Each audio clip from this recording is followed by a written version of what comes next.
What if I told you that one of the world's hottest startups, valued at $47 billion, imploded because of free beer, private jets, and a CEO who thought he could elevate the world's consciousness?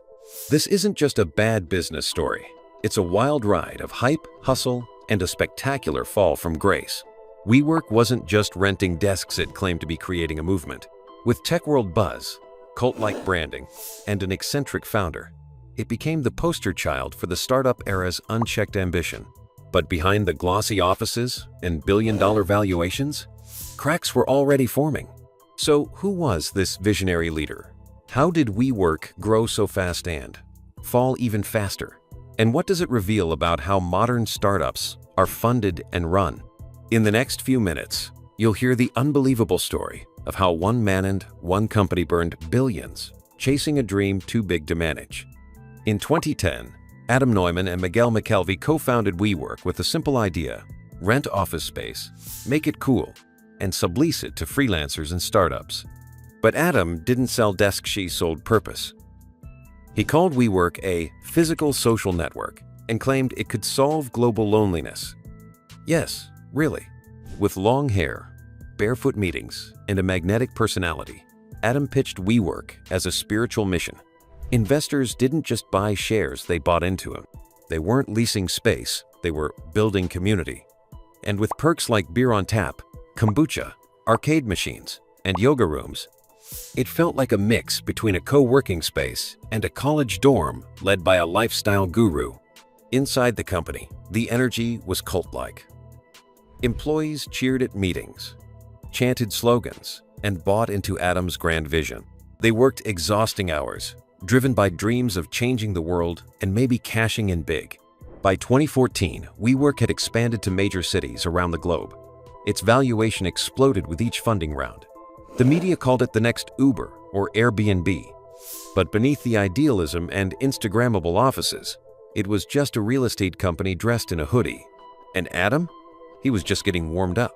As WeWork expanded, so did the myth of Adam Neumann.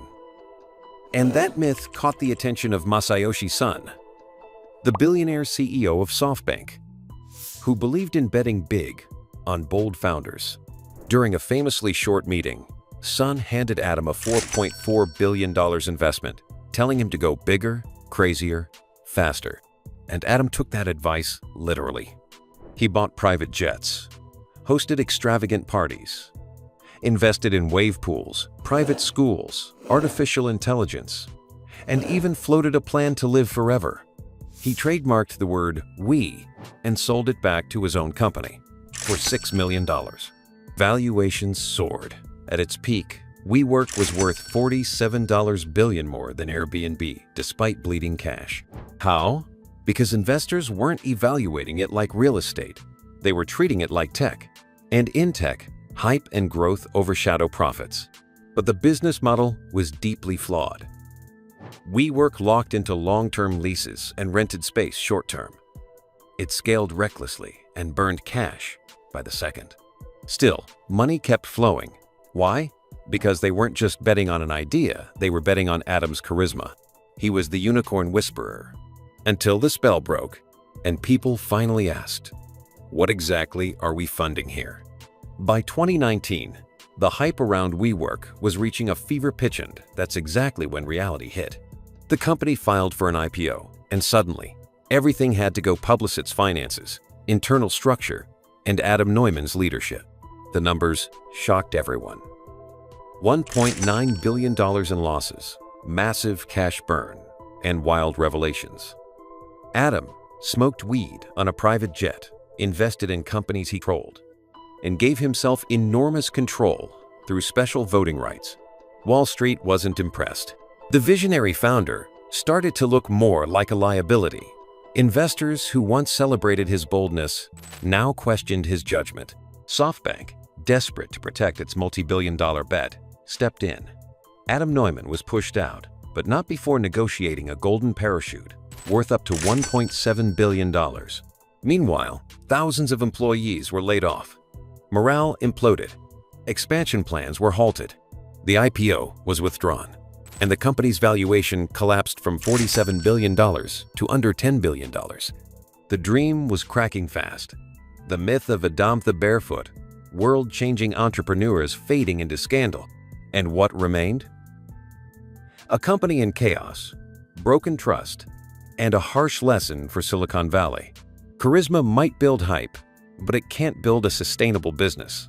After Adam Neumann's exit, WeWork tried to salvage what was left. New leadership stepped in. Offices were shut down, side projects were scrapped, and the company tried to rebrand itself as focused, disciplined, and stable. But the damage was done. The hype had disappeared. Investors had lost trust, and the world saw through the illusion. In November 2023, WeWork finally filed for bankruptcy, a dramatic end to one of the most overhyped startups in history. Thousands of employees lost their jobs. Office closures rippled across major cities. The unicorn had officially crashed. What started as a bold vision for the future of work ended as a warning sign of what happens when ambition turns into delusion. WeWork didn't fail because people didn't want co-working. It failed because it was never built to last. And the final chapter wasn't just about a broken company, it was about an entire system that let it grow unchecked.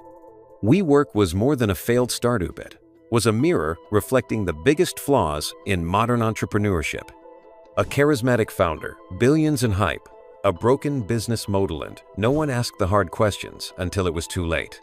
It proved that vision without discipline is chaos, and that not every tech company is truly tech. From a $47 billion valuation to bankruptcy, WeWork became the ultimate cautionary tale of startup culture gone wild. So, if stories like this blow your mind and teach you something new, smash that like button, hit subscribe, and get ready for more jaw-dropping business breakdowns.